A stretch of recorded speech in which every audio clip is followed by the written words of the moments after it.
Hey you guys, interesting little mini vignette for you here, little exercise. I've put my green screen behind me, just trying to improve the acoustics slightly. I've had a couple of people say that the sound's coming through a bit tinny because there's not much by way of soft furnishings in this room, so I need to find some way to soften the sound. But hopefully having my mic up close and cover the marble fireplace, it should sound a bit better for you guys, but let me know. Okay, so I've played one game today, both rated just under 1400. I am working my way back up to 1500 with some determination. So I'll take you through the game, and there's one really critical point that I want to illustrate. Okay, so we've got a Sicilian, e4, c5, knight to f3, knight to c6, and now b3. So this is like the Snyder variation, which is normally played with b3 on the second move, but knight comes out first, and I'm just planning to put my bishop on here, line it up down black's kingside.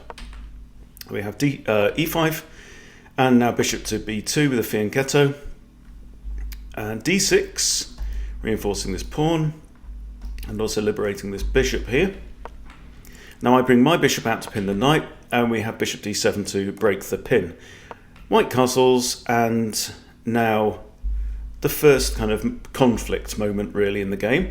So there's a clear threat here. First thing you need to appreciate is two attackers against one defender, right? So, sorry, no defenders. Undefended piece. So even if I was to, say, play a4 to defend, we could have, like, knight or bishop could take, pawn takes, and I've just lost a pawn, all right? So bishop takes on d7, and obviously queen takes on d7, so that black remains able to castle. And now I play c4, so just kind of preventing ideas of d5, and then I can get a nice pawn chain on here. I mean, it's kind of tempting to take the knight and double black's pawns in some way, but that does make this bishop, causes it problems if we've got a dark squared structure here, which we kind of have already anyway. So anyway, so now we have yeah, that's the other thing. Of course, this is a developed piece, and the knight's had two moves invested in it as well. But I figured that it's better if you look at it. So if I take and say pawn takes, then black's got this nice pawn structure in the board and one piece developed. Okay. Currently we've both got two pieces developed. Okay. Now if I allow black to take me and then queen takes, look at the situation then.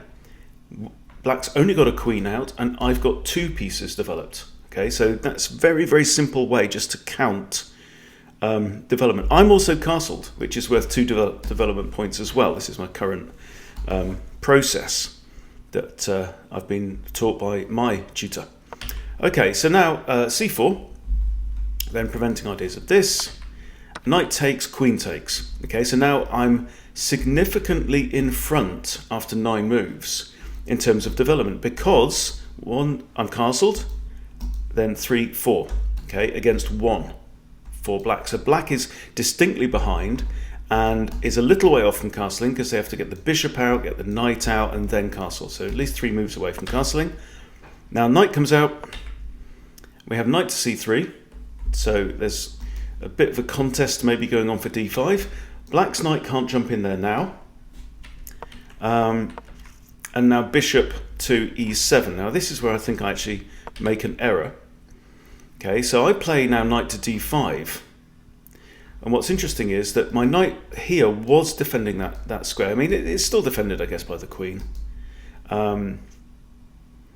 So that's all right. Yeah, knight can't take, so that's okay. And now we have knight takes, and I recapture with the e-pawn. Just give myself this structure here. Yes, I've given up a central pawn. However, on the flip side of that, I've got kind of a backup d pawn, right?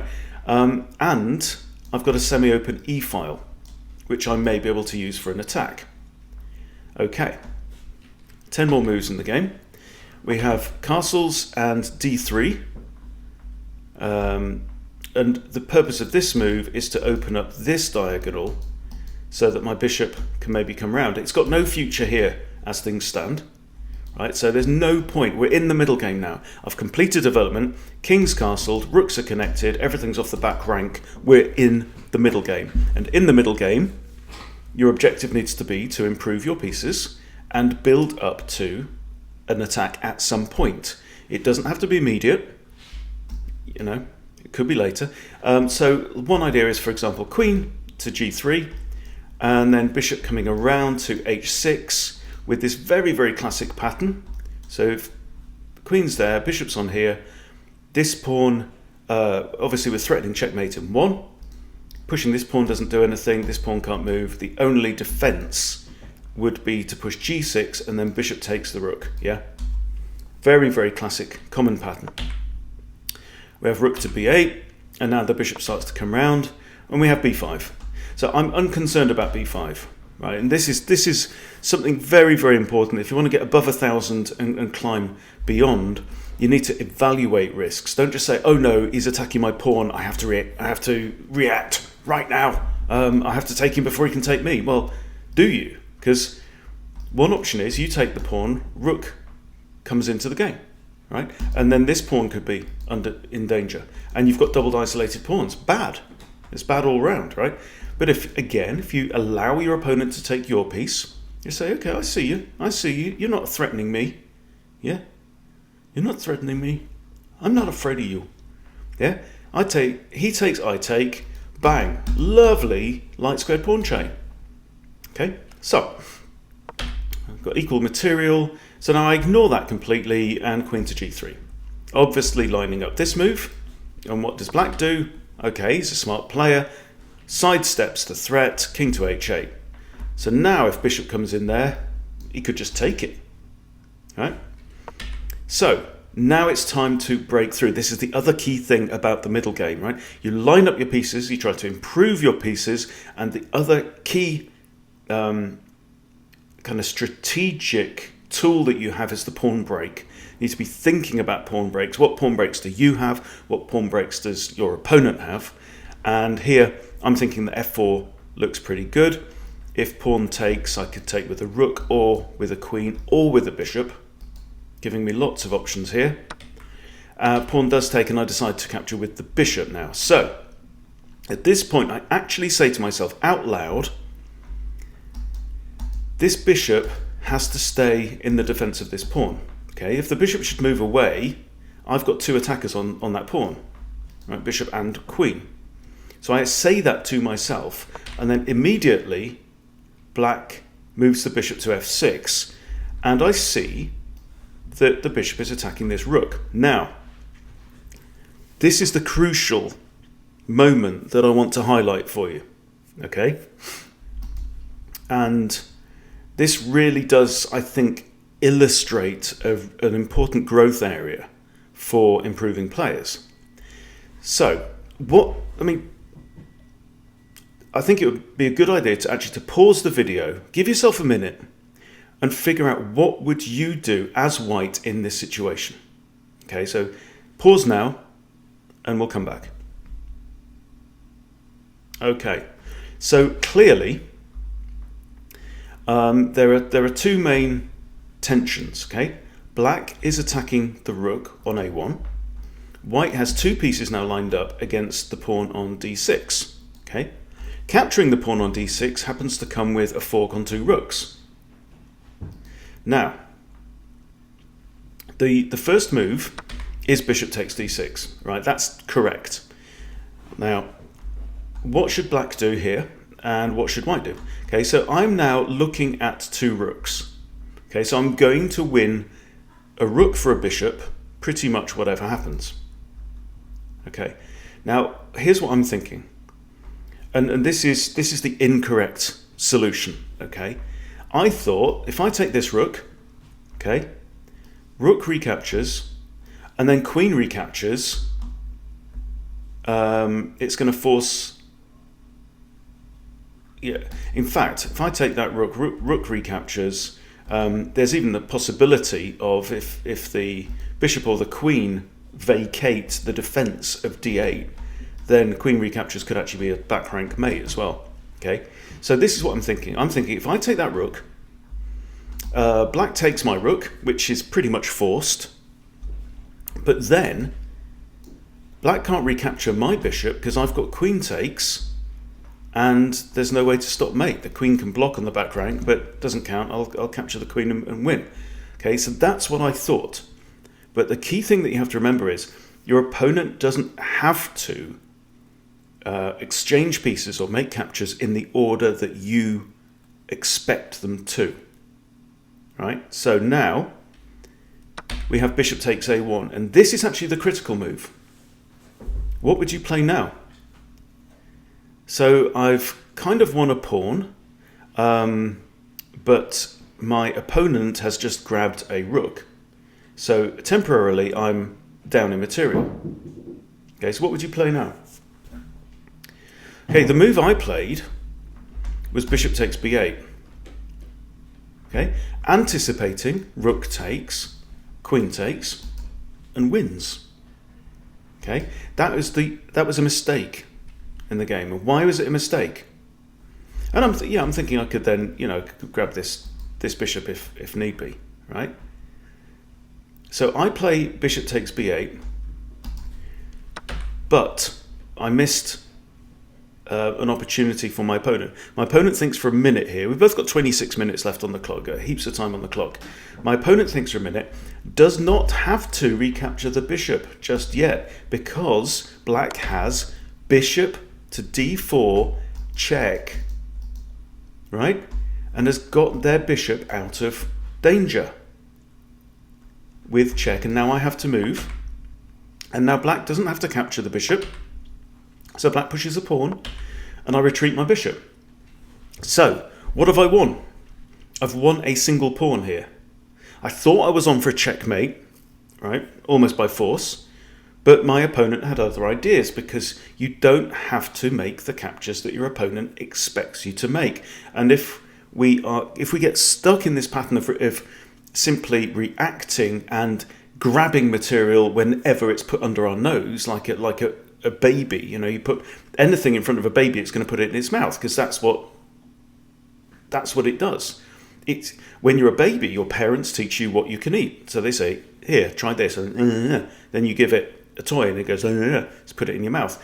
Then when babies get older, they learn to be suspicious about food. When they get old enough to move around on their own and to grab things without their parents knowing what they're grabbing, then they evolve a suspicion about food. So that's when they start to get food, funny habits about food, and that's an important survival trait. Anyway, we're getting beside the point. Chess now.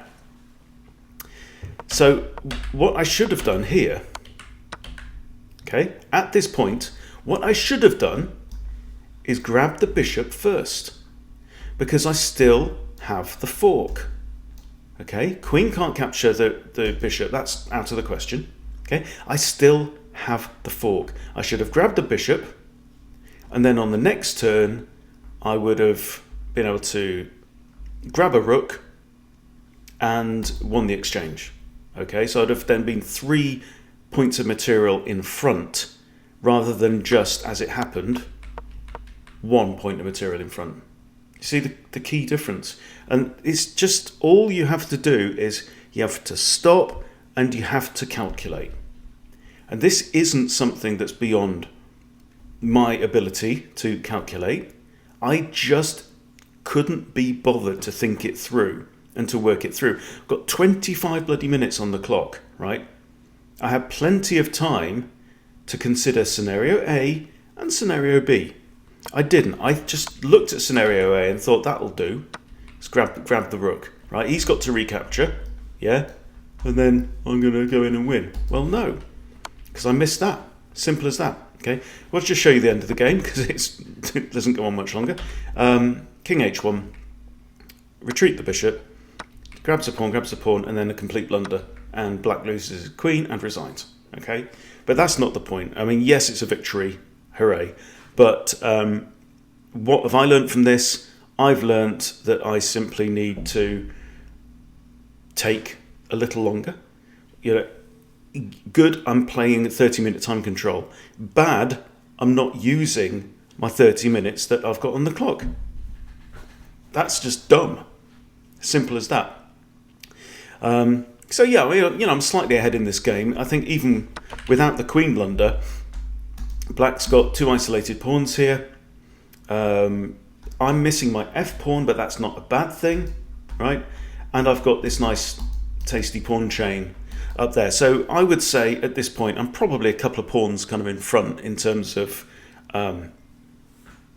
rating or engine assessment on the game, but it's still far from a one game.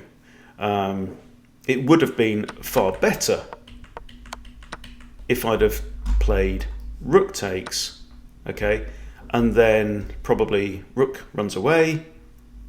Yes, I grab the rook, recaptures, and hey ho. I'm still only 1 point ahead of material. So how do I not win the exchange there? There. Okay. So here I should have taken there. So I don't actually win the exchange, do I?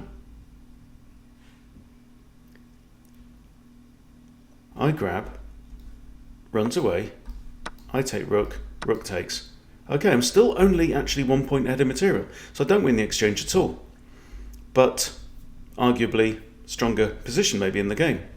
That's interesting. So let's actually let's run the analysis on this situation and see if I've missed something.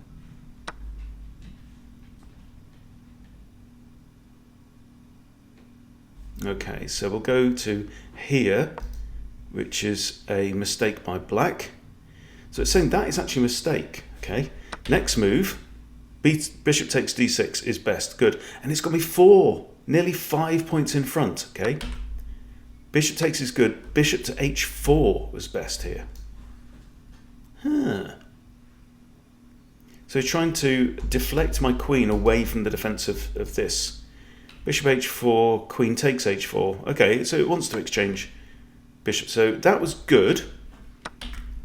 Bishop takes b8 is a mistake. Rook takes a1 is best, and it's got me 5 points of material. Okay, so let's look at rook takes a1, and then rook to a8. Okay, so this is rook takes the bishop. Rook dodges out the way and continues with defending this pawn. Oh, rook b to d8. It's now saying, yeah, so the move that I said, moving to d8, it now reckons is best. Okay, takes. So I am still only up 1 point in material. Then queen e3. Okay, so now I'm looking at doubling up on the open file and potentially forcing mate down. But yeah, it's got me +4 here. That is very interesting. So anyway, interesting exercise all the same. Take your time, figure it out. I mean, the big thing that I missed was the bishop being able to escape.